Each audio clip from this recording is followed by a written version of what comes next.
तो हेलो बच्चों, फिर से आपको वेलकम है मेरे चैनल पे। और मेरा नाम है अनिरुद्ध और मैं आपको पढ़ाता हूँ आईआईटी और जेई के लिए, केमिस्ट्री और नीट के लिए भी। ठीक है, तो आज हम क्लास 11 का जो केमिकल बॉन्डिंग चैप्टर कर रहे थे उसका लेक्चर 3 करने वाले हैं। ठीक है, तो आज हम क्या देखने वाले हैं? आज हम पहला जो टॉपिक देखने वाले हैं उसका नाम है सॉल्वेशन और हाइड्रेशन। ठीक है, आपको पता ही होगा कि आपको मैंने पिछले दिन बोला था, क्या बोला था कि पिछले लेक्चर पे कि ये NaCl जो है ये एक आयनिक कंपाउंड है और आयनिक कंपाउंड्स का लैटिस एनर्जी बहुत हाई होता है। ठीक है, तो मैंने बोला था कि उनका मेल्टिंग पॉइंट 800 डिग्री सेंटीग्रेड तक है। ठीक है, तो अगर हम एक चम्मच नमक लेके अगर पानी में घोल दे तो डिज़ोल्व हो जाता है। भाई ये कैसे हो रहा है? जिसका मेल्टिंग पॉइंट इतना ज़्यादा है वो कैसे पानी में इतना इजीली डिज़ोल्व हो सकता है, इतना इजीली डिसोसिएट करके टूट जा सकता है? कुछ तो हो रहा है। तो साइंटिस्ट लोगों ने दिमाग लगाया और सोचा इस बारे में और रिसर्च करके ये सब निकाला। ठीक है, तो हम यही पढ़ेंगे आज कि ये डिज़ोल्व, ये जो हम डिज़ोल्व करते हैं ना सॉल्युबिलिटी, तो ये कैसे काम करता है। ठीक है, देखिए आप सॉल्वेशन और हाइड्रेशन जब पढ़ रहा है, ये सॉल्वेशन हाइड्रेशन एक ही चीज़ है। हाइड्रेशन, सॉल्वेशन को ही हम हाइड्रेशन बोलते हैं जब सॉल्वेंट पानी हो जाता है। ठीक है, सॉल्वेंट अगर हम H2O ले ले तो हम उस चीज़ को सॉल्वेशन बोलते हैं, सॉल्वेशन को हाइड्रेशन बोलते हैं। ठीक है, अब देखिए व्हेनेवर एनी कंपाउंड जनरली आयनिक और पोलर कोवैलेंट, मतलब आप आयनिक कंपाउंड लीजिए या फिर पोलर कोवैलेंट, मतलब पोलर बॉन्ड होना चाहिए। कोवैलेंट कंपाउंड हो सकता है पर उसमें क्या होना चाहिए? पोलर कोवैलेंट बॉन्ड होना चाहिए। पोलर मतलब इलेक्ट्रोनेगेटिव डिफरेंस होना चाहिए उस बॉन्ड में, इलेक्ट्रोनेगेटिव डिफरेंस होना चाहिए उस बॉन्ड में। Is dissolved in polar solvent और इन वाटर, मतलब आप कोई भी पोलर सॉल्वेंट ले लीजिए या फिर आप वाटर ले लीजिए, वाटर भी एक पोलर सॉल्वेंट ही है। ठीक है, तो आप कोई भी एक पोलर सॉल्वेंट ले लीजिए, वाटर ले लीजिए, उसमें आप उसको डिज़ोल्व कर दीजिए, आयनिक या फिर पोलर कोवैलेंट सॉल्वेंट को, मतलब कंपाउंड को, will get separated and will get surrounded by solvent molecules. मतलब वो क्या होता है? सेपरेट हो जाता है और सॉल्वेंट मॉलिक्यूल से पूरा घिर जाता है। ठीक है, this process is called solvation और हाइड्रेशन। ये तो हो गया किताबी नॉलेज। अब मैं आपको थोड़ा रियल लाइफ एग्जाम्पल से समझाता हूँ। पकड़ लीजिए आप और आपके दोस्त, आपके गर्लफ्रेंड भी हो सकते हैं, कोई प्रॉब्लम नहीं उसमें। अब देखिए आप और आपके गर्लफ्रेंड, ये ए ने आप है, ये Cl माइनस आपकी गर्लफ्रेंड है। ठीक है, इन दोनों के बीच में प्यार बहुत ही ज़्यादा है, सबको पता है, तो लैटिस एनर्जी भी है, बहुत हाई है। अच्छा, अब आपके एक अलग दोस्त के ग्रुप से और आपके गर्लफ्रेंड के और एक अलग अलग ग्रुप है फ्रेंड्स का। ठीक है, फ्रेंड सर्कल पूरा अलग है और आपके दोस्त आपको बोलते हैं कि लड़की अच्छी नहीं है भाई साहब, तू इधर आ जा, हमारे साथ रह, तो खुश रहेगा। और आपके गर्लफ्रेंड के दोस्त भी बोलते हैं, क्या बोलते हैं उसको कि देख बेटी ऐसे मत कर, इधर आ जा, तुम वहाँ पे मत जाओ, वो लड़का एकदम अच्छा नहीं है, ऐसा कुछ बोलता है। ठीक है, उन लोगों तक चलता ही रहता है। ठीक है, तो अब क्या हो रहा है? आपके कान भरे जा रहे हैं, आपके गर्लफ्रेंड के भी कान भरे जा रहे हैं। अब दोनों के बीच में थोड़े झगड़े होने लगे हैं क्योंकि इधर अट्रैक्शन ज़्यादा है, इधर अट्रैक्शन ज़्यादा है, तो आप दोनों का बीच का जो अट्रैक्टिव फोर्स जो कि लैटिस एनर्जी है वो थोड़ा घट रहा है। घटते घटते घटते घटते घटते एक दिन क्या होगा? एक दिन दोनों आप सेपरेट हो जाओगे, ब्रेकअप कर लोगे। तो वही होता है, जब ब्रेकअप कर लोगे तो आपको चारों ओर से आपके दोस्त घिर के पकड़ेंगे और आपके गर्लफ्रेंड को आपके गर्लफ्रेंड के दोस्त चारों ओर से घिर के पकड़ेंगे। अब देखते हैं इधर क्या होता है। देखिए पानी जो है वो एक पोलर सॉल्वेंट है। कैसे पोलर सॉल्वेंट है? देखिए ऑक्सीजन इलेक्ट्रोनेगेटिव मोड है, मोड इलेक्ट्रोनेगेटिव है, तो ये हाइड्रोजन और ऑक्सीजन के बॉन्ड का जो इलेक्ट्रॉन्स है वो ऑक्सीजन की तरफ ज़्यादा रहेगा, तो ऑक्सीजन के ऊपर डेल्टा नेगेटिव चढ़ जाएगा और हाइड्रोजन के ऊपर डेल्टा पॉजिटिव चढ़ जाएगा। ये बात समझ में आ गया। अब डेल्टा नेगेटिव चार्ज आ गया ऑक्सीजन के ऊपर, तो सोडियम प्लस जो है ये डेल्टा नेगेटिव चार्ज से ये सोडियम प्लस को ये ऑक्सीजन अट्रैक्ट करने लगेगा। अब ये बात आप फिर से समझिए कि जब आप सॉल्वेशन कर रहे हैं या फिर हाइड्रेशन कर रहे हैं, आप बहुत सारा सॉल्वेंट ले रहे हैं, बहुत सारा, एक दो मॉलिक्यूल नहीं ले सकते हम, बहुत सारा लेते हैं, लाखों में करोड़ों में लेते हैं। तो लाख लाख ऑक्सीजन का मॉलिक्यूल वो डेल्टा नेगेटिव, ऑक्सीजन का डेल्टा नेगेटिव से ये सोडियम को अट्रैक्ट करने लगेगा। और मैंने एक बात बोला था कि जहाँ पे अट्रैक्शन होगा भाई साहब, वहाँ से एनर्जी थोड़ा बहुत रिलीज़ तो होगा ही होगा। जहाँ अट्रैक्शन है वहाँ से एनर्जी रिलीज़ होगा। आप एक बार देख भी लीजिएगा, आप कोई भी एक नया ट्यूशन ज्वाइन करते हैं या फिर कहीं पे नए जाते हैं, तो आप एक चीज़ देखिएगा कि आप पहले दिन कंफर्टेबल नहीं होते हैं। जब आप कंफर्टेबल हो जाते हैं, आपके वहाँ पे थोड़े बहुत दोस्त बन जाते हैं, क्या होता है, वो तो अट्रैक्शन ही है ना। तब आप कंफर्टेबल हो जाते हैं क्योंकि आप स्टेबल हो जाते हैं, आपका एनर्जी रिलीज़ होता है क्योंकि आप अट्रैक्टिव फील कर रहे हैं उस एरिया से, ठीक है। तो वहाँ पे यही होता है कि ऑक्सीजन और सोडियम के बीच में एक अट्रैक्टिव फोर्स काम करने लगता है। और इधर हाइड्रोजन के ऊपर डेल्टा पॉजिटिव चार्ज है, तो Cl माइनस को ये हाइड्रोजन, लाखों मॉलिक्यूल के ये जो हाइड्रोजन है डेल्टा पॉजिटिव के साथ, वो अट्रैक्ट करने लगेंगे, वो सभी अट्रैक्ट करने लगेंगे, ठीक है। तो क्या होगा, इधर से भी एनर्जी रिलीज़ होगा, इधर से भी एनर्जी रिलीज़ होगा। अब दो जो एनर्जी रिलीज़ हो रहा है वो जाके क्या कर रहा है पता है, वो जाके ये लैटिस एनर्जी को एकदम लैटिस में जाके लैटिस एनर्जी का डेफिनेशन क्या बोला था, लैटिस तोड़ने के लिए जितना एनर्जी लगेगा, ठीक है। तो अगर ये जो एनर्जी निकल रहा है इधर से अट्रैक्शन के लिए हाइड्रेशन एनर्जी है, वो लैटिस एनर्जी को तोड़ने के लिए काम में लगाया जाता है, तभी वो डिज़ोल्व हो जाता है, सेपरेट हो जाता है। आयंस वहीं से सेपरेट होता है कि ये जो हाइड्रेशन एनर्जी निकल रहा है, तो वो देके हम लैटिस एनर्जी को तोड़ देते हैं। मैं नहीं तोड़ता, मतलब ये सिस्टम तोड़ता है, ठीक है। तो ऐसे टूटता है, टूट के क्या होता है, देखिए सोडियम को चारों ओर से पानी ने घेर रखा है ऑक्सीजन के डेल्टा नेगेटिव से, और क्लोरीन को भी चारों ओर से पानी ने घेर रखा है हाइड्रोजन के डेल्टा पॉजिटिव से। तो ये होता है सॉल्वेशन। जब आयन डिसोसिएट हो गया, पानी में डिसॉल्व हो गया, तो डिसोसिएशन हो गया और सॉल्वेशन, या फिर आप बोल सकते हैं हाइड्रेशन हो गया है। अब देखिए एक पॉइंट हमने इधर भी लिखा है, energy release during this process is known as solvation और हाइड्रेशन एनर्जी।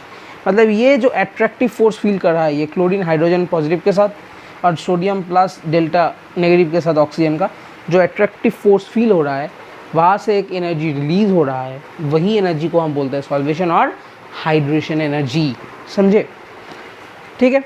तो आप एक बात तो क्लियर हो गया, अगर इस चीज़ को डिसॉल्व करना है तो ये लैटिस तोड़ना पड़ेगा, और लैटिस कौन तोड़ेगा, हाइड्रेशन एनर्जी तोड़ेगा। तो अगर लैटिस एनर्जी से हाइड्रेशन एनर्जी नहीं ज़्यादा हुआ तो तोड़ नहीं पाएगा, तो हाइड्रेशन एनर्जी ज़्यादा होना चाहिए लैटिस एनर्जी से, ताकि डिसॉल्व हो सके या फिर सॉल्वेशन हो सके।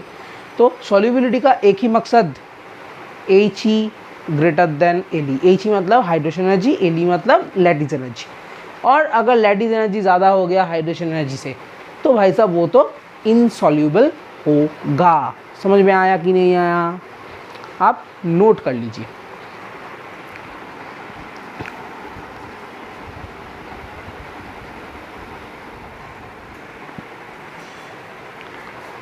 तो अब देखिए हम अगले टॉपिक पे जाते हैं। अगला टॉपिक जो है हमारे पास वो है एप्लीकेशन ऑफ द सॉल्यूशंस। अब जी ये जो हम सॉल्वेशन पढ़े, ठीक है, तो इसका एप्लीकेशन क्या होगा, ये जो सॉल्वेशन हमने पढ़ा, ठीक है, तो इसका एप्लीकेशन क्या होगा, हम क्या क्या जान सकते हैं इस थ्योरी से। अब देखिए पहला जो होता है, पहला टॉपिक जो है इधर, वो है हाइड्रेटेड रेडियाई। हाइड्रेटेड रेडियाई, अब ये भला हाइड्रेटेड रेडियाई होता क्या है।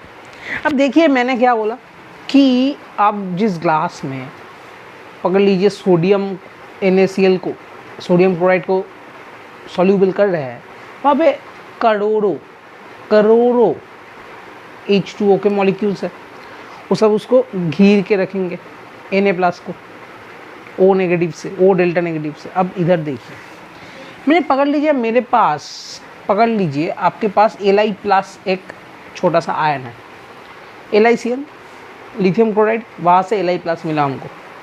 और देखिए हम एक ये थोड़ा हाइपोथेटिकल हम सोच भी लेते हैं कि इतना दूर तक एक, देखिए इसको बहुत सारे H2O मॉलिक्यूल अट्रैक्ट करेंगे ना, डेल्टा ओ नेगेटिव से, O का डेल्टा नेगेटिव से बहुत सारे H2O मॉलिक्यूल। अब देखिए जैसे मैग्नेट का क्या होता है, आप जितना दूर एक मैग्नेट से एक मैग्नेट को आप जितना दूर लेते जाएंगे उसका एट्रैक्टिव फोर्स उतना ज़्यादा कम होता जाएगा, पर एक रेंज तक उसका एट्रैक्टिव फोर्स रहेगा, एक रेंज तक उसका एट्रैक्टिव फोर्स आपको फील होगा। तो वैसे ही होता है इधर भी।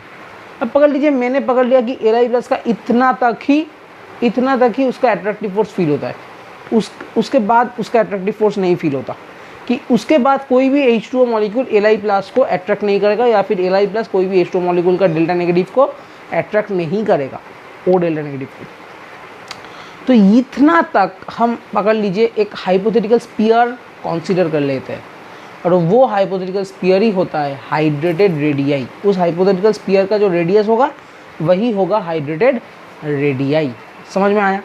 अच्छा, अब देखिए ये हम कैसे बताएंगे कि किसका हाइड्रेटेड रेडियाई ज़्यादा होगा, किसका हाइड्रेटेड रेडियाई कम होगा, ये हम कैसे बताएं?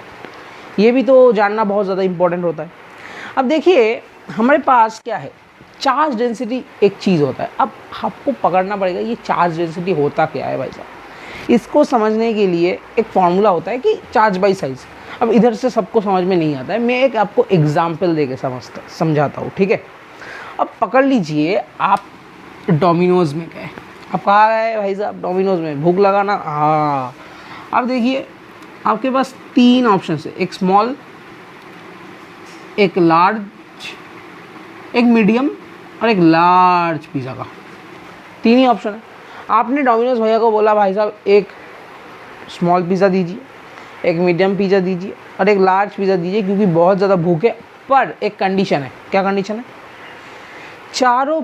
तीनों पिज़्ज़ाओं को 4 पीसेस में डिवाइड कीजिएगा, उससे ज़्यादा नहीं। मतलब इसको भी 4 पीसेस, इसको भी 4 पीसेस, इसको भी 4 ही पीसेस, ठीक है। ओके, डिवाइड करके आपको दे दिया गया। अब आपके पास एक ही पैकेट ऑरिगेनो है, एक ही पैकेट ऑरिगेनो है। अब क्या करेंगे हर एक पिज़्ज़ा के लिए? इस पैकेट से साथ आपको एक ही पैकेट मिला ऑरिगेनो, इसके साथ एक मिला और इसके साथ एक ही मिला।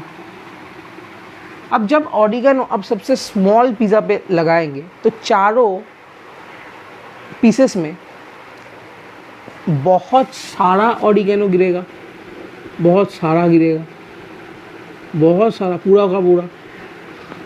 जब आप उससे बड़े पिज़्ज़ा पे जाएंगे तो ऑरिगेनो का अमाउंट सेम है, पर स्लाइसेस का साइज़ बहुत ज़्यादा हो गया है, स्लाइसेस का साइज़। तो क्या होगा, उससे थोड़ा कम ही गिरेगा, स्मॉल से थोड़ा कम ही गिरेगा मीडियम में, और लार्ज में तो साइज़ और भी ज़्यादा बढ़ गया है। तो क्या होगा, ऑरिगेनो का डेंसिटी और कम हो जाएगा, ऑरिगेनो का डेंसिटी और कम हो जाएगा, ऑरिगेनो का डेंसिटी और कम हो जाएगा। अब वही होता है। अब देखिए साइज़ अगर बढ़ रहा है तो ऑरिगेनो का डेंसिटी कम होता है। इधर भी देखिए चार्ज डेंसिटी जो है सॉरी चार्ज डेंसिटी जो है ये अगर साइज़ के साथ इन्वर्सली प्रोपोर्शनल है, इन्वर्सली है, तो अगर साइज़ बढ़ेगा तो क्या होगा, चार्ज डेंसिटी घटेगा। साइज़ बढ़ेगा तो चार्ज डेंसिटी घटेगा भी, ठीक है। तो हम बोल सकते हैं कि charge density is inversely proportional to 1 by size और डायरेक्टली प्रोपोर्शनल टू चार्ज। जितना ज़्यादा चार्ज उतना ज़्यादा चार्ज डेंसिटी, वो अलग बात है। तो साइज़ के साथ हम बोल सकते हैं कि चार्ज डेंसिटी इन्वर्सली प्रोपोर्शनल है, जैसे ऑरिगेनो का डेंसिटी भी साइज़ के साथ इन्वर्सली प्रोपोर्शनल था। अब देखिए हम सबको पता है कि टॉप टू बॉटम जो होता है, टॉप टू बॉटम कोई भी ग्रुप में साइज़ क्या होता है, इंक्रीज़ होता है। साइज़ इंक्रीज़ होता है, ठीक है। तो अगर साइज़ इंक्रीज़ होगा तो चार्ज चार्ज डेंसिटी डिक्रीज भी होगा। अब इसको देखिए, जितना ज़्यादा चार्ज होगा, चार्ज डेंसिटी जितना ज़्यादा होगा वो चारों ओर से H2O मॉलिक्यूल उसके साथ अट्रैक्टेड होकर ज़्यादा रहेंगे, तो उसका घिरा हुआ रेडियस, हाइड्रेटेड रेडियाई भी ज़्यादा होगा। तो अगर चार्ज डेंसिटी ज़्यादा हुआ तो ज़्यादा अट्रैक्टिव फोर्स का मतलब हुआ ज़्यादा से ज़्यादा हाइड्रेशन, और ज़्यादा से ज़्यादा हाइड्रेशन का मतलब हुआ ज़्यादा H2O मॉलिक्यूल घिर के रखेंगे, तो उसका हाइड्रेटेड रेडियाई भी ज़्यादा ही होगा। समझ में आया? आप नोट कीजिए इसको।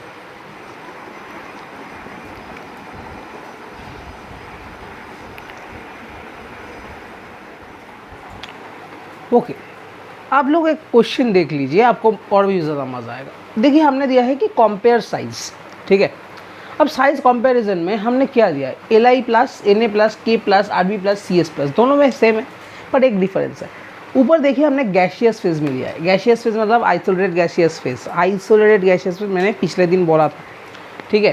क्या होता है कि एक आयन के ऊपर कोई भी और दूसरा एटम का इन्फ्लुएंस नहीं होगा, उस स्टेट को हम गैशियस स्टेट बोलते हैं, ठीक है। तो Li plus Na plus K plus Rb plus Cs plus. But इधर क्या दिया है, एक्वस, AQ का मतलब होता है एक्वस, मतलब हाइड्रेटेड स्टेट में है, पानी में है भाई साहब, पानी में है। मतलब इधर हम कौन सा रेडियस कंसीडर करेंगे, इधर हम कंसीडर करेंगे हाइड्रेटेड रेडियस, और इधर हम कौन सा रेडियस कंसीडर करेंगे भाई साहब, इधर हम कंसीडर करेंगे आयोनिक रेडियस, ठीक है। इधर हम नॉर्मल आयनिक रेडियस कंसीडर करेंगे और इधर हम हाइड्रेटेड रेडियस कंसीडर करेंगे। और आपको सबको पता है कि पहला ग्रुप जो होता है हेलिनाकारब से फरियाद, ठीक है। हम सबको पता है कि टॉप टू बॉटम जाओ तो भाई सब साइज़ तो बढ़ेगा। अब देखिए नॉर्मल गैसेस में क्या होगा, जैसा इधर होगा वैसा इधर भी होगा कि टॉप टू बॉटम ये है, sodium lithium sodium potassium rubidium caesium top to bottom है, तो साइज़ तो इंक्रीज़ करेगा। नॉर्मल आयनिक रेडियस में नॉर्मल जो होता है वही होगा कि top to bottom size increase करेगा। पर एक्वस सॉल्यूशन में हमने क्या बोला था, साइज़ अगर बढ़ गया, हमने क्या बोला था हाइड्रेटेड रेडियस में, साइज़ अगर बढ़ गया भाई साहब तो चार्ज डेंसिटी, पिज़्ज़ा का साइज़ बड़ा हुआ, ऑरिगेनो का डेंसिटी घटा, तो साइज़ बढ़ गया तो चार्ज डेंसिटी घटा। चार्ज डेंसिटी का घटना मतलब क्या होता है, चार्ज डेंसिटी का घटना मतलब क्या होता है कि ज़्यादा H2O मॉलिक्यूल अट्रैक्ट नहीं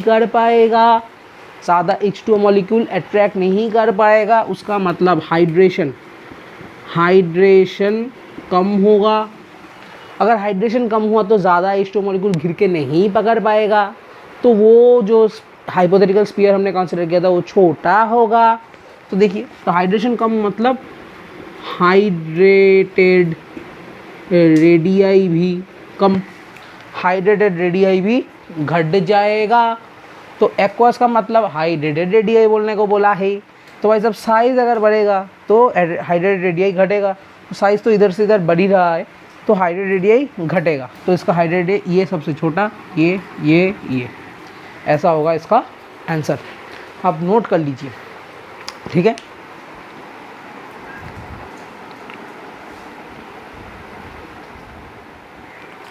तो चलिए फिर से हम सेकंड एप्लीकेशन देखते हैं। ये जो सॉल्वेशन हमने पढ़ा इसका सेकंड एप्लीकेशन क्या होगा, इसका सेकंड जो एप्लीकेशन है उसका नाम है आयोनिक मोबिलिटी। अब ये आयोनिक मोबिलिटी क्या होता है, मोबिलिटी का मतलब क्या होता है, मोबिलिटी का मतलब होता है चलना फिरना का मतलब ही मोबिलिटी होता है। आप एक चीज़ बहुत अच्छे से नोट कीजिएगा, ये आयोनिक मोबिलिटी होगा कब। पकड़ लीजिए, मैंने एक ऐसा टैंक लिया और उसमें हमने पानी में NaCl को मिला दिया, Na प्लस को मिला दिया और Cl माइनस सेपरेट हो गया। फिर हम इधर से एक इलेक्ट्रोड और इधर से एक इलेक्ट्रोड लेके इन दोनों को हमने एक वायर से कनेक्ट किया और बैटरी से कनेक्ट करके इधर पॉजिटिव और नेगेटिव चार्ज दे दिया, तो ये पॉजिटिव हो गया, ये नेगेटिव इलेक्ट्रोड हो गया। तो ये Cl माइनस इस पॉजिटिव की तरफ आना चाहेगा और ये Na प्लस ये नेगेटिव इलेक्ट्रोड की तरफ जाना चाहेगा। तो तो ये कितना इजीली जा सकता है, कितना फास्ट जा सकता है, उसी को हम बोलते हैं ionic mobility. So the tendency of migration of ion in aqueous solution, aqueous solution में आयन का मोबाइल कितना मोबिलिटी है, कितना ज़्यादा अच्छे से और इजीली वो मूव कर पा रहा है, उसी को हम बोलते हैं आयोनिक मोबिलिटी। ठीक है, अब एक चीज़ आप नोट कीजिए। ठीक है, आपको एक पहले तो मैं एक स्टोरी बताता हूँ। ठीक है, एक दिन मेरा एक फ्रेंड था। ठीक है, वो गाड़ी लेके जा रहा था, तो भाई साहब कहीं पे ना कहीं पे जाके एक एक्सीडेंट कर दिया, ठोक दिया किसी को। अब बंदा 5 फीट का था, बंदे ने निकाला, गाड़ी से निकाला, और उसको कितने सारे लोग पकड़ लिए घेर के एकदम। और मेरा और एक फ्रेंड था, उसके साथ भी सेम हुआ, उसने भी किसी को ठोका गाड़ी में, पर बंदा 6 फीट का था, तगड़ा जिम वाला का बॉडी एकदम। लोग देख के डर गए भाई साहब, थोड़े बहुत लोग ही उसके पास आ पाए। तो भाई साहब क्या निकला इधर से, अगर साइज छोटा होगा तो ज़्यादा लोग आपको घेर के पी लेंगे, और आपका साइज़ बड़ा होगा तो आपको कोई घेर पे नहीं पाएगा, बहुत ज़्यादा लोग आपको घेर नहीं पाएगा। वैसा इधर भी होता है। अब देखिए जब आपका साइज़ छोटा होगा, पिज़्ज़ा का साइज़ छोटा, क्या होगा, ऑरिगेनो का डेंसिटी ज़्यादा। हाँ, तो देखिए साइज़ छोटा, चार्ज डेंसिटी ज़्यादा। ठीक है, चार्ज डेंसिटी ज़्यादा हो गया। चार्ज डेंसिटी ज़्यादा होने का मतलब ज़्यादा से ज़्यादा अट्रैक्शन और ज़्यादा से ज़्यादा हाइड्रेशन। अब देखिए हाइड्रेशन ज़्यादा हो रहा है। अब हाइड्रेशन ज़्यादा हो रहा है तो हाइड्रेटेड रेडियस भी ज़्यादा होगा, ज़्यादा घेर के रखेगा, तो हाइड्रेटेड रेडियस भी ज़्यादा, और ज़्यादा घेर के रखेगा तो आप निकल पाओगे? नहीं निकल पाओगे। जैसा मेरा पहला वाला दोस्त जिसका हाइट 5 फीट था, वो निकल ही नहीं पाया, भीड़ से भाग के ठोक के वहाँ पे पेल दिया गया। तो आयनिक मोबिलिटी भी आपका कम हो जाएगा। अगर साइज छोटा है तो आपका आयनिक मोबिलिटी कम होगा, क्योंकि हाइड्रेशन ज़्यादा होगा, आपको ज़्यादा से ज़्यादा वाटर मॉलिक्यूल घेर के रखेंगे। समझे? अच्छा, तो मतलब क्या निकाला कि साइज के साथ आयनिक मोबिलिटी तो इन्वर्सली ही प्रोपोर्शनल, सॉरी इन्वर्सली नहीं, डायरेक्टली प्रोपोर्शनल, एकदम मैं गलत कर रहा था। साइज के साथ आयनिक मोबिलिटी डायरेक्टली प्रोपोर्शनल होगा। ठीक है, अब एक चीज़ नोटिस कीजिए, आपके पास एक क्वेश्चन मैंने दिया है कि कंपेयर आयनिक मोबिलिटी, ये सब एक्वा सॉल्यूशन में है, ये सब एक्वा सॉल्यूशन में। ठीक है, ये सब कहाँ पे है? एक्वा सॉल्यूशन पे है। इन सब में किसका आयनिक मोबिलिटी ज़्यादा होगा, किसका आयनिक मोबिलिटी कम होगा, ये हमने बोलने को दिया है। हम सबको पता है टॉप टू बॉटम अगर जाए तो साइज़ क्या होगा भाई साहब, इंक्रीज़ होगा। तो क्या होगा भाई साहब, साइज़ तो इंक्रीज़ होगा। ठीक है, साइज़ अगर बढ़ा तो आयनिक मोबिलिटी भी बढ़ जाएगा,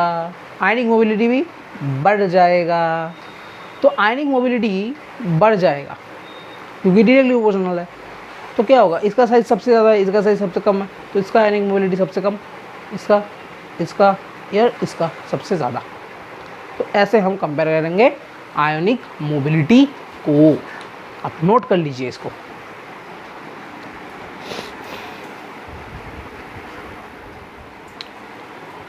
तो अब देखिए हमारा तीसरा जो एप्लीकेशन है, थर्ड एप्लीकेशन हमारे पास क्या है?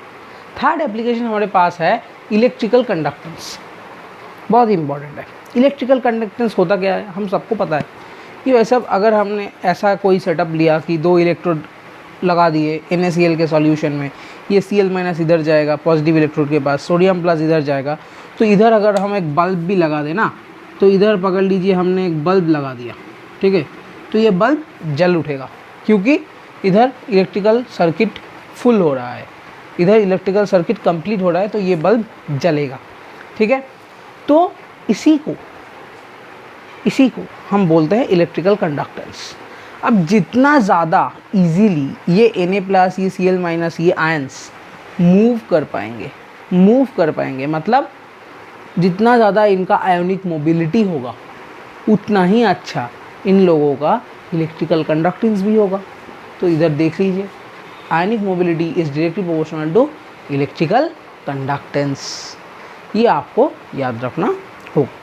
अब एक क्वेश्चन देखिए, हमने Na+, Mg+2 और Al+3 इन तीनों के बीच में एक कंपैरिजन ड्रॉ किया है। किस किस चीज़ का कंपैरिजन? पहले तो हमने बोला आयनिक रेडियाई, बोलो भाई साहब। अब आयनिक रेडियाई हम सबको पता है कि जितना ज़्यादा पॉजिटिव चार्ज होगा तो उसका आयनिक रेडियस उतना कम होगा। तो देखिए इधर तो +3 है, +3 कि 3 इलेक्ट्रॉन निकल गए भाई साहब, और इससे +2 2 इलेक्ट्रॉन निकल गए, और Na+ एक ही प्लस है तो एक ही इलेक्ट्रॉन निकाला है। तो क्या होगा कि इसका आयनिक रेडियस सबसे ज़्यादा होगा और इसका आयनिक रेडियस सबसे कम होगा, क्योंकि इसके ये 3 इलेक्ट्रॉन निकल चुका है तो इसका रेडियस बहुत कम हो जाएगा, वही बात है। पर हाइड्रेटेड रेडियस हमको पता है कि जितना ज़्यादा चार्ज डेंसिटी का फॉर्मूला क्या था, चार्ज बाई साइज। तो चार्ज डेंसिटी चार्ज के साथ तो डायरेक्टली प्रोपोर्शनल है, तो चार्ज अगर ज़्यादा हो गया तो चार्ज डेंसिटी भी ज़्यादा, चार्ज डेंसिटी ज़्यादा मतलब हाइड्रेशन भी ज़्यादा, हाइड्रेशन का ज़्यादा मतलब हाइड्रेटेड रेडियाई भी ज़्यादा। अब देखिए हाइड्रेटेड रेडियाई या फिर हाइड्रेशन, तो देखिए इसका ज़्यादा होगा, इसका सबसे कम होगा Na+ का। और हमको पता है आयनिक मोबिलिटी और या फिर इलेक्ट्रिकल कंडक्टेंस, ये हाइड्रेटेड रेडियाई के साथ इन्वर्सली प्रोपोर्शनल होता है कि जितना ज़्यादा घेर के रखेगा उतना ही स्लो मूव करेगा, जितना ज़्यादा घेर के रखेगा उतना ही स्लो मूव करेगा। तो बहुत प्रॉब्लम है, बहुत प्रॉब्लम है। तो आयनिक मोबिलिटी घटेगा, इलेक्ट्रिकल कंडक्टेंस की उसके साथ घट जाएगा। तो देखिए जिसका हाइड्रेटेड रेडियाई सबसे कम, उसका आयनिक मोबिलिटी या फिर इलेक्ट्रिकल कंडक्टेंस सबसे ज़्यादा। कम घिर के रखा है ना, हाइड्रेटेड रेडियाई कम है मतलब कम घिर के रखा है तो इजीली मूव करेगा। पर Al3+ को, एल्यूमिनियम 3+ को सबसे ज़्यादा घिर के रखेगा, सबसे ज़्यादा घिर के रखेगा तो उसका मोबिलिटी भी स्लो होगा, इलेक्ट्रिकल कंडक्टेंस भी ख़राब हो जाएगा। तो देखिए इलेक्ट्रिकल कंडक्टेंस आयनिक मोबिलिटी सबसे कम है, आयनिक मोबिलिटी एंड इलेक्ट्रिकल कंडक्टेंस सबसे कम है। अब ये नोट कर लीजिए।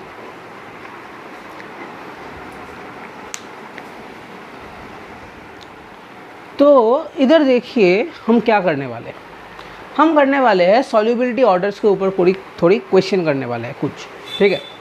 अब ये सॉल्युबिलिटी ऑर्डर का क्वेश्चन, अब सबका मैंने जो कॉन्सेप्ट सिखाया पिछले दिन अमीर और गरीब का कॉन्सेप्ट, वहाँ से सॉल्व हो जाएगा। अब देखिए कैसे होगा।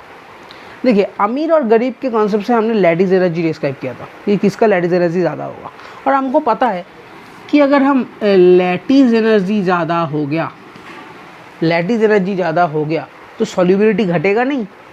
लैटिस एनर्जी मतलब बहुत स्ट्रॉन्ग बॉन्ड है दोनों के बीच, तो सॉल्युबिलिटी तो कम होगा, इजीली डिसॉल्व नहीं होगा। तो लैटिस एनर्जी ज़्यादा मतलब सॉल्युबिलिटी कम, सॉल्युबिलिटी कम होगा, ठीक है।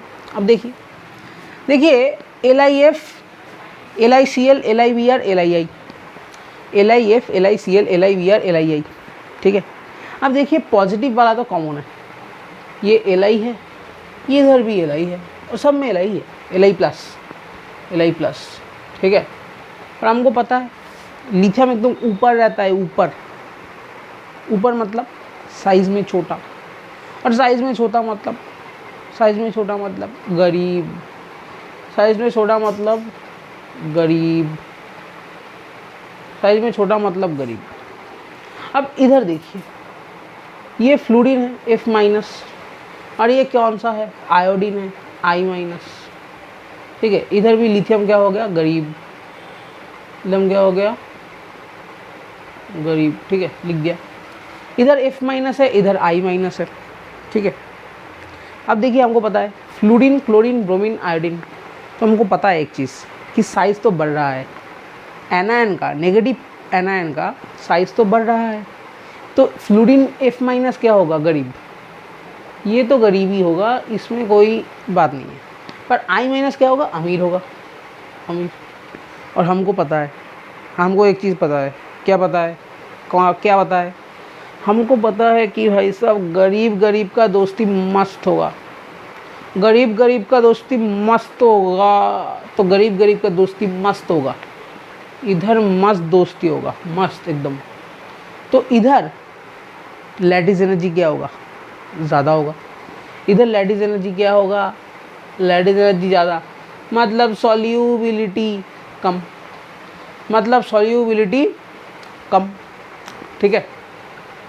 और अमीर गरीब का दोस्ती अच्छा नहीं होगा, अच्छा नहीं होगा, मतलब लैटिस एनर्जी कम, मतलब सॉल्यूबिलिटी, मतलब सॉल्यूबिलिटी ज़्यादा, मतलब सॉल्यूबिलिटी ज़्यादा, ठीक है। तो कैसा होगा, ऐसा होगा रे बाबा, ऐसा होगा। तो Li+ का सॉल्युबिलिटी सबसे ज़्यादा होगा, ठीक है। अब देखिए नीचे का, देखिए सीजियम CS, देखिए सबका CS+, इधर भी CS+, उसमें कोई चीज़ नहीं है। अब सीजियम हमको पता है नीचे होता है, सीजियम एकदम ही नीचे होता है, तो साइज़ उसका सबसे ज़्यादा, साइज़ उसका सबसे ज़्यादा, ठीक है। और सबसे ज़्यादा साइज़ मतलब अमीर है, अमीर है मतलब अमीर है, अमीर है। अब देखिए फ्लोरीन F- है और इधर क्या हो गया I-।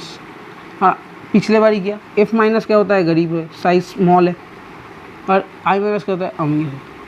अब देखिए अमीर अमीर, अमीर अमीर का दोस्ती अच्छा होगा, लैटिस एनर्जी तो ज़्यादा होगा, बॉन्ड स्ट्रॉन्ग है तो लैटिस एनर्जी ज़्यादा होगा। तो भाई सब सॉल्यूबिलिटी कम हो जाएगा, सॉल्युबिलिटी कम हो जाएगा, ठीक है। अब देखिए अमीर गरीब का अच्छा नहीं होगा दोस्ती, अमीर गरीब का दोस्ती अच्छा नहीं होगा, अमीर गरीब का दोस्ती अच्छा नहीं होगा, तो लैटिस एनर्जी भी कम ही होगा, और लैटिस एनर्जी कम होने का मतलब सॉल्युबिलिटी ज़्यादा होगा।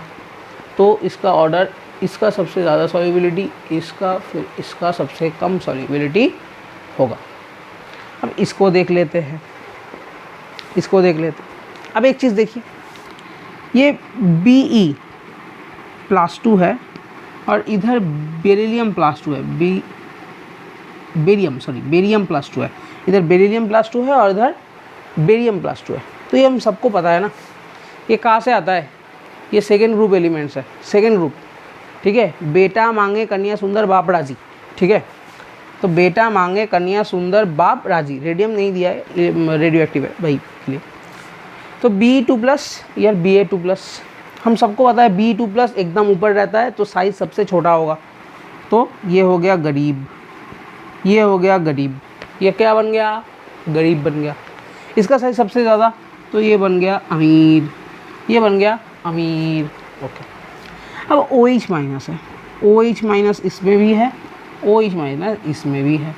अब सबको पता होना चाहिए, मैंने एक चीज़ बताया था, OH- के बारे में मैंने एक चीज़ बताया था, ये 2 एटम से बने तो हो सकते हैं, पर इसको हम स्मॉल कंसीडर करते हैं, स्मॉल एनर्जी में कंसीडर करते हैं, तो हम इसको गरीब लिखेंगे। तो ये क्या होगा, गरीब होगा, गरीब, GARWB, ये होगा गरीब, समझे।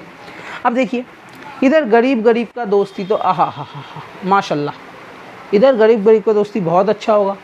तो भाई साहब लैटिस एनर्जी भी ज़्यादा होगा, सॉल्युबिलिटी भी कम होगा, सॉल्युबिलिटी भी कम होगा। और इधर अमीर गरीब का दोस्ती अच्छा नहीं होगा और लैटिस एनर्जी कम होगा और सॉल्युबिलिटी ज़्यादा होगा। तो इसका सॉल्युबिलिटी ज़्यादा, फिर इसका, फिर इसका, फिर इसका सबसे कम। समझ में आया कि नहीं आया, ऐसे ही सॉल्व करना पड़ेगा आपको, ठीक है। अब इस इधर देख लीजिए Be, इधर क्या होगा, Be barium sulphate, beryllium sulphate, तो Be+2 है और इधर SO4 2- है और इधर Ba+2 है और ये SO4 2- है। तो SO4 2- पॉलीएटॉमिक है, तो ये लार्ज आयन में आएगा, तो इसको हम अमीर ही बोलेंगे। और Be2+ एकदम ऊपर है तो साइज़ में छोटा होगा, तो इसको हम गरीब बोलेंगे। अब बेरियम+2 Ba+2 जो है वो एकदम नीचे है, तो उसका साइज़ बहुत ज़्यादा होगा, तो वो अमीर होगा। और ये भी तो अमीर ही है, अमीर ही है।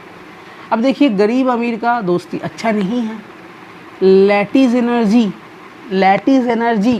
क्या होगा? लैटिस एनर्जी कम होगा, सॉल्युबिलिटी ज़्यादा होगा। अब अमीर का दोस्ती बहुत अच्छा है माशाल्लाह, आहा हा हा। तो आप देखिए लैटिस एनर्जी इसका ज़्यादा होगा, सॉल्युबिलिटी कम होगा। तो सॉल्युबिलिटी ऑर्डर इसका सबसे कम, इसका, फिर इसका, फिर इसका। समझ में आया? ओके। अब देखिए नीचे वाला लास्ट वाला क्वेश्चन। देखिए Li+ तो इधर है और ये OH- है। अब देखिए Cgm+ है और ये OH- है, ठीक है। अब देखिए Li+ सबसे ऊपर है तो ये गरीब होगा। OH- भी हम गरीब के ऊपर रखते हैं क्योंकि स्मॉल एन। Cs+ सबसे नीचे है तो ये अमीर होगा, अमीर, और OH- गरीब होगा। अब देखिए अमीर गरीब और गरीब गरीब का आहा क्या दोस्ती है। लैटिस एनर्जी ज़्यादा, सॉल्युबिलिटी कम, और ये दोस्ती अच्छा नहीं है। लैटिस एनर्जी कम तो सॉल्युबिलिटी ज़्यादा, तो सॉल्युबिलिटी ज़्यादा मतलब इसका सॉल्युबिलिटी ज़्यादा। ये ऐसा होगा कुछ आपका क्वेश्चन। तो एक चीज़ देखिए, आप ये नोट कर लीजिएगा, जब मैं हट जाऊंगा तो आपको एक चीज़ तो पता होना चाहिए इस सब्जेक्ट से, इस चैप्टर से भी। ये सॉल्युबिलिटी ऑर्डर्स हम इतना इजीली इसमें से कर पा रहे हैं, पर आपको इसके बाद भी मैं और एक तरीका सिखाऊंगा फजान रूल के बाद। अगले दिन हम फजान रूल शुरू करने वाले हैं, ठीक है। आप इतने तक तो आप प्रैक्टिस बहुत अच्छे से करिए, बहुत ही अच्छे से प्रैक्टिस कीजिए। आप NCERT से पढ़ रही है, बहुत अच्छा होगा। आप एक चीज़ बहुत ध्यान से सुनिए, आप जितना ज़्यादा केमिस्ट्री प्रैक्टिस करेंगे उतना ही अच्छा आपका कॉन्सेप्ट बिल्ड होता जाएगा। आप अच्छे से नोट्स बनाइए प्लीज़ प्लीज़ प्लीज़। जब भी मैं आपको एक वीडियो में पोस्ट कर रहा हूँ, आप वीडियो देख रहे हैं तो खाली हाथ ऐसे तो नहीं बैठिए। मूवी देखने आप नहीं बैठ रहे हैं, इधर आप एक अच्छे से पढ़ाई करने के लिए बैठ रहे हैं तो एक हाथ में पेन और पेपर लेके बैठिए प्लीज़। पेन और पेपर बहुत ज़्यादा इंपॉर्टेंट होता है केमिस्ट्री में। जितना ज़्यादा आप लिखोगे उतना ज़्यादा आपका कॉन्सेप्ट क्लियर होगा। और केमिस्ट्री ऐसा ही एक सब्जेक्ट है जो टाइम मांगता है। और आपको मैं आज बता रहा हूँ, आपको केमिस्ट्री इलॉजिकल लग सकता है, ऑर्गेनिक ज़्यादा इलॉजिकल लग सकता है, पर लॉजिकल है। और मैं आपको सिखाऊंगा लॉजिकल तरीके से कैसे केमिस्ट्री पढ़ा जा सकता है। पर एक चीज़ ध्यान रखिए, JEE में हो, बोर्ड्स में हो, कहीं पे भी हो, केमिस्ट्री ही सबसे ज़्यादा नंबर आपको दे सकता है। कोई भी सब्जेक्ट, मैथ्स, फिज़िक्स, बायो, ये सब नहीं देगा आपको ज़्यादा नंबर। सबसे ज़्यादा नंबर जो देगा वो केमिस्ट्री है, क्योंकि केमिस्ट्री का क्वेश्चन आपको पता होगा तो करके चले आएंगे, आपको नहीं पता होगा तो अब नहीं कर पाएंगे। केमिस्ट्री का क्वेश्चन ऐसा ही होता है, कैसे करना होता है ये आपको अगर पता है तो अब करके चले आएंगे, ठीक है। तो प्लीज़ अच्छे से पढ़ते रहिए और आप सब कामयाब होंगे, ये मेरा गारंटी है। और मैं आपको सब कुछ पढ़ाऊँगा एकदम फ्री में यूट्यूब पे, ठीक है। तो आप ये सब देखते रहिए और इसको नोट कर लीजिएगा, ठीक है। All the best, thank you.